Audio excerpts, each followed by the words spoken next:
Dr. Feres Haddad Neto, ele que é neurocirurgião. Hoje, aqui no Pergunte ao Doutor, tirando, né, todas as nossas dúvidas sobre olfato e paladar, porque ouvi falar que os dois andam juntos. Isso. Apesar do olfato se captar pelo nariz e o paladar pela língua, não é pela boca. Pela língua. Pela parte posterior da língua. Um tem íntima relação com o outro. Então...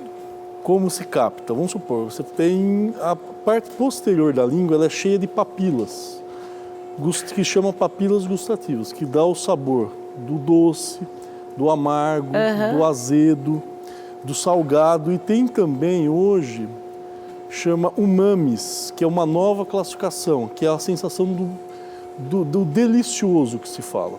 Então não se define. Então hoje são 5 sabores: o doce, o salgado, o amargo, o azedo e o delicioso que se fala, que é uma nomenclatura japonesa, que é o novo tipo de sabor, é o 5º sabor, que seria então, o delicioso. Esse 5º sabor seria aquele que é mais gostoso que Exatamente, todos? É uma nova definição. Vamos supor, aquilo que você sente bem, que olha, tá muito bom. Você não consegue definir se é doce, salgado, azedo, amargo. Esse é o delicioso, seria o umamis, que foi criado o termo por um cientista japonês. Ai, doutor, eu acho que tudo que eu como é tão delicioso. Eu acho que eu estou mais aí no umamis. Doutor, mais ou menos assim. Adoro couve-flor, mas ao sentir o cheiro do preparo da couve-flor, eu não quero mais comer a couve-flor. Tem alguma coisa a ver? Tem. Aí depende da época. Por exemplo, vamos dar um exemplo de uma criança. A criança tem as papilas, o maior número de papilas gustativas. Tá. Então, se, por exemplo, ela come o exemplo clássico é o jiló. Ela come o jiló. Né? A maior parte das pessoas não gostam de jiló. Por quê? Por causa do gosto amargo. Então, como a criança ela tem o maior número de papilas, ela sente o mais amargo que nós. Então, a mãe come o jiló que faz bem, a mãe come, está delicioso, e a criança joga por quê? Porque está amargo. Só que a criança capta tudo que qualquer experiência que você tem na vida, vai para a memória. Então, a primeira experiência da criança, por exemplo, com principalmente vegetal, que é mais amargo, dá o quê? Uma sensação ruim. Então, ela grava a sensação ruim. Por isso que é muito melhor, a criança come um bife, come um doce, mas ela não come uma verdura, precisa insistir. E o fígado, né? Exatamente. Por quê? Porque tem um gosto amargo. Sim. Então ela gravou que é ruim. Tudo que vem um gosto amargo é ruim. Então hoje, por exemplo, aí na fase adulta, essa mesma criança que tem o jiló, come o jiló. Não vou comer. Por quê? Porque na minha memória ficou, se eu comer o jiló, a sensação é muito ruim. Isso ocorre muito agora na fase adulta com grávidas. Então ela tem uma experiência boa, por exemplo, com comida, que ela nunca frutos comeu. do mar. Sim. Essas mariscadas, essas coisas que a pessoa viaja, vamos supor, para a Bahia, para o norte e nordeste. Vem o cheiro, como você falou, eu gosto de couve-flor, mas vem o cheiro da couve-flor. Você sente o olfato, ele transmite imediatamente para o seu sistema neurovegetativo. O que é? Ou ele estimula as glândulas salivares, mas ele também pode estimular o quê? Seu estômago. Então, o cheiro, para mim, veio uma experiência desagradável, esse cheiro, por exemplo. Cheiro de fezes, qualquer coisa que é desagradável. Só que ele reflete, muitas pessoas fazem o quê? Um cheiro ruim, preciso ir ao banheiro. Eu conheço pacientes que sentem um cheiro ruim, precisam ir ao banheiro. Outros, não quero comer. Outros, estou com ânsia, estou com náusea, que é a ânsia de vômito. Ou muitas vezes chega a vomitar. Por quê? Porque você ativa o seu sistema neurovegetativo. Então o cheiro, ele ativa o sistema neurovegetativo, para o bem ou para o mal. Para o bem, o que é? Estou com água na boca. Nossa, esse cheiro está muito bom. Doutor, começa a dar água na boca. O paladar fica sempre, registrado na memória. Tanto o cheiro quanto o cheiro o paladar. Também fica. Então, vamos supor, foi falado para você que o cheiro das fezes é ruim. Então, na sua memória está gravado que o cheiro das fezes é ruim. Toda vez que você entra em contato, na sua memória já está gravado. Se alguém chegar para você, olha, o cheiro do lixo, por exemplo, é muito bom. fica gravado desde a infância. Muitas vezes, quando você entrar em contato na fase adulta, não, o cheiro é muito bom, mas você foi educado a isso. Então até o olfato é uma questão de Até educação? de educação. Tanto o olfato quanto o paladar também é uma questão de educação. Então é o que você grava na sua memória. Por isso que você tem experiências. A minha experiência com determinada comida é muito boa. Para o outro, a minha experiência é muito ruim.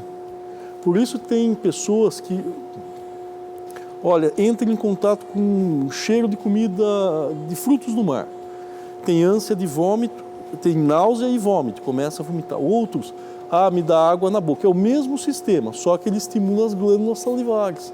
Então a sua boca fica cheia de saliva? Fica.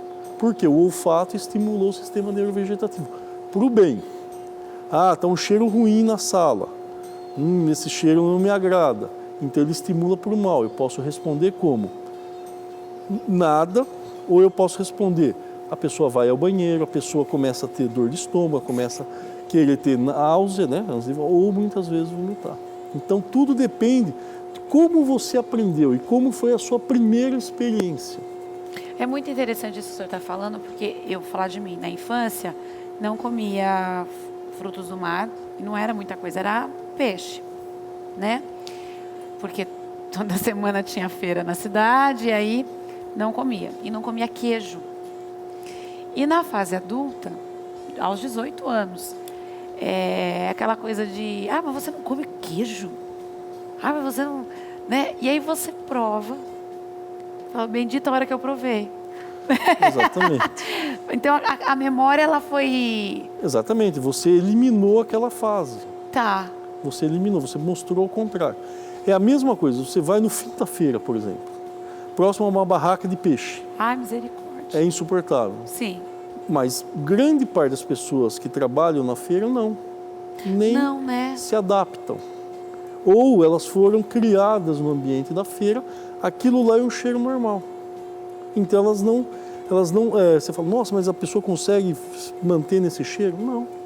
É a mesma coisa, pessoas que trabalham sistema de verificação de óbito, para eles o cheiro é normal. Hoje. Por quê? Porque eles se adaptaram àquela situação. Para a memória deles hoje adaptou à situação. E por que muitas vezes quando nós estamos gripados, ao comermos não sentimos gosto nenhum? Porque você perde o olfato. Então a captação é no nariz. Então você está gripado. Você inflama as papilas da captação do olfato. Por isso que você não sente o cheiro. E aí, você não sentindo o cheiro, você diminui a sensação do gosto. É a mesma coisa. Muitas pessoas que sofrem traumatismo craniano, sofreram um acidente. Tá. 6 meses depois, ela se recuperou, o que acontece? Doutor, eu não sinto o cheiro. Não consigo sentir o gosto do alimento. Aí você vai ver qual é o problema. É que ela teve uma lesão do nervo olfatório e não do nervo glossofaríngeo, que é o que capta a sensibilidade na papila gustativa. E é recuperável? No traumatismo, dificilmente. Aí depende. Pessoas que fumam. Ela não sente o cheiro do cigarro. Exatamente. É louco isso. Está todo mundo morrendo do lado dela. Porque você tem uma comunicação entre a cavidade nasal e a cavidade oral. A mesma coisa a pessoa que regurgita frequentemente. À noite acorda babado ou acorda com secreção no nariz. Por quê? Porque ela trafega por todo o sistema, vai para a boca e comunica com a cavidade nasal. Aí ela passa a perder o gosto dos alimentos, passa a perder o cheiro. Então o fumante é o clássico, a pessoa não sente o cheiro e começa a diminuir a sensibilidade para os alimentos. Por isso que a pessoa, tudo está bom ou tudo está ruim. Come-se mais, parece, se a pessoa não está... Porque você não tem o sabor das coisas, você quer modificar, e você fica ansioso, e ansiedade gera o quê? Fome. Supra a necessidade com o alimento. Quando você está ansioso, você desenvolve uma coisa que chama sistema... Você ativa essa mesma coisa que chama sistema neurovegetativo. No seu corpo é muito simples o funcionamento do organismo. Você tem, como nós estamos fazendo, é o sistema nervoso somático, que chama de vida de relação. Nós estamos conversando. Sim. Então é consciente. Eu mexo minha mão conscientemente, pego aqui, bebo água. Isso aqui é a interação do ser humano. E tem o sistema nervoso vegetativo, que é o funcional. O que acontece? Eu não sei o movimento do meu intestino agora. Eu não sei o movimento, quanto está passando de sangue no meu vaso sanguíneo. Então o organismo ele mantém a homeostase, ou seja, a constância para eu sobreviver. Então você ativa esse sistema e ele passa a funcionar de forma desordenada ou intensificada. É assim que funciona o organismo. Meu Deus. Bom, descobrindo muitas coisas aqui. Por isso, se você tem, por exemplo, olha, você começa a ficar nervosa agora. Primeiro, você não consegue pensar, você só consegue agir. Você consegue, ou você enfrenta uma situação, ou você desmaia. Não tem a pessoa, é clássico os desenhos, até da Disney. Tem o touro. Ou você enfrenta o touro, ou você desmaia. Isso é do sistema neurovegetativo do organismo. Tá. Você se prepara para enfrentar. Eu não sou capaz de enfrentar. O que eu faço? O que o organismo faz? Desmaia. Diminui o fluxo sanguíneo cerebral, a pessoa desmaia. Ou seja, não vou enfrentar. Que loucura. Exatamente. A temperatura dos alimentos interfere? Interfere. Interfere? Muitas vezes não é nem a temperatura. O que é? Uma pimenta, por exemplo. Ai. Por que a pimenta dá a sensação do quente? Não é que a pimenta é quente. A pimenta, ela estimula a papila lingual, a sensação, e na parte anterior da língua tem a sensibilidade termoalgésica. E ela também estimula. Então ela funciona como se fosse uma coisa abrasiva, uma coisa quente, como se estivesse queimando. Por isso que ela dá a sensação, preciso tomar água. Por isso que a pessoa fica ruborizada quando come pimenta. Até chega a chorar, né? A chorar. Então, mas aí por quê? Porque aí você aumenta, você contrai, toda a musculatura fica contraída. E aí você contrai a musculatura do saco lacrimal. E aí aumenta a lágrima. A mesma coisa as lágrimas de crocodilo, quando falo que o crocodilo morde e sai lágrima, é a mesma coisa. Ele contrai a musculatura da boca e da face. Ele morde e contrai a musculatura mímica dele também. E aí estimula o saco lacrimal, ele chora. O olfato dos animais é parecido? Não, aí depende do animal. É. Pode ser mais aguçado. Cachorro sente maior. longe, né? Por quê? Depende da função que você tiver. Muitas vezes, o próprio ser humano, ele perde, por exemplo, a visão. Ele passa a intensificar o olfato e o tato. Tá. Então, é o quanto você identifica. Por exemplo, um enólogo. Pessoa que testa vinho, ou a pessoa que testa, por exemplo, o perfume, o aroma do perfume. O que ele está fazendo? Nossa, ele tem um desenvolvimento brilhante, ele é uma pessoa brilhante? Não. O que ele faz? Ele pega todo dia e fica cheirando. À medida que ele vai cheirando aquele vinho, ele está o quê? Gravando. Não é simplesmente, estou agora, cheiro, já consigo identificar. Isso aí é um treinamento. É, um treinamento. Então ele grava na memória aquele olfato, o cheiro daquele vinho. Quando ele cheirar, está guardado na memória. Ele passa a reconhecer. É que nós temos a mania de reconhecer por onde? Pela visão. Sim. É a mesma coisa o cachorro, ele reconhece muito pelo olfato. Então é o que nós desenvolvemos. A pessoa o enólogo, ele desenvolve bem o olfato. O que faz o teste do aroma do perfume, ele também desenvolve quem? O olfato. O cirurgião, ele desenvolve quem? A habilidade manual. Então depende do que você utiliza. É a mesma coisa. Hoje a pessoa, se você pensar em termos de memória, é muito pior para todo ser. Por quê? Porque hoje você abre o celular, qual é o número da minha casa? Muitas vezes você nem sabe. Hoje em dia ninguém mais sabe. Você tecla o celular. É. E isso facilita o quê? Que o seu cérebro cada vez mais perca a função. Então o seu cérebro hoje, muitas vezes, boa parte das pessoas não tem um desenvolvimento cerebral em relação às pessoas mais antigas. Por isso que muitas vezes você fala, nossa, meu avô era brilhante, o meu filho... Por quê? Porque o seu filho está baseado na visualização. Tá. Ele tem a resposta no computador. A pessoa antiga não, ela tinha que aprender baseado no livro. Então essa é a diferença. O senhor estava falando da memória registrada, né?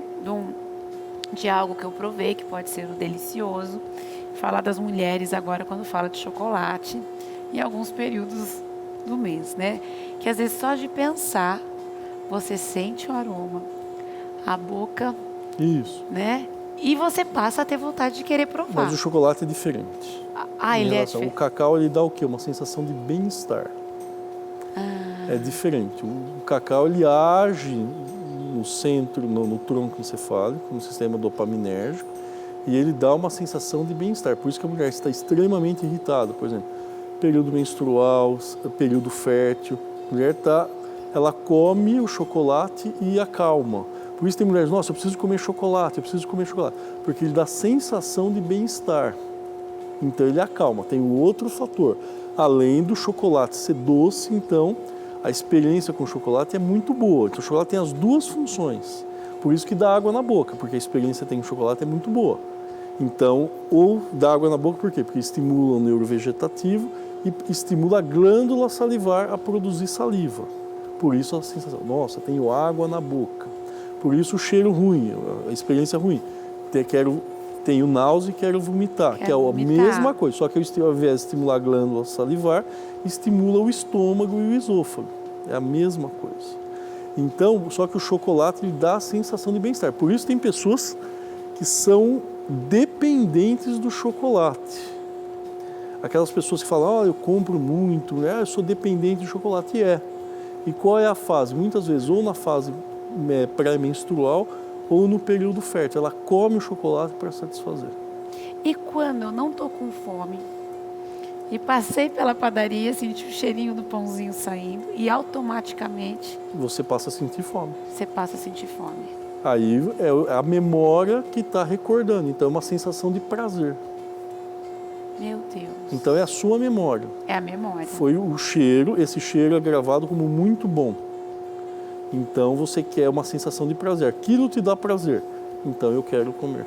Então eu quero continuar a comer. Mas muito interessante, doutor, aqui, porque a gente pega uma criança e sempre fala assim, ele não gosta de comer, né? Ele não gosta de tais e tais alimentos. Não, é uma questão de educação. E ele tem a sensação, aquele negócio, das papilas pro amargo na criança. É mais intenso. Tem maior número em relação ao do adulto. Então, principalmente verduras, você tem que educar a criança a comer. Por quê? Porque a experiência, por si só, ela é ruim. Então, você tem que mostrar que é uma experiência boa. E aí ela grava como uma boa experiência, ela passa a se adaptar. Então, tá certo. Doutor, quero agradecer a sua presença aqui no De Bem com a Vida. Hoje nós tiramos todas as dúvidas sobre o olfato e o paladar, esse assunto, né, que são bem próximos ali, um tem ligadinho com o outro, e a memória também olfativa. Hoje nós conversamos com o Dr. Ferris Haddad Neto, ele que é neurocirurgião, e o contato é o show do cérebro, é isso mesmo? Isso, o show do cérebro. O show do cérebro, @gmail.com, e também no Facebook, o facebook.com/o show do cérebro, para que você possa ter todos os contatos do doutor e quem sabe também, tiver alguma dúvida, enviar as suas perguntas. Doutor, mais uma vez obrigado pela sua presença aqui no De Bem com a Vida.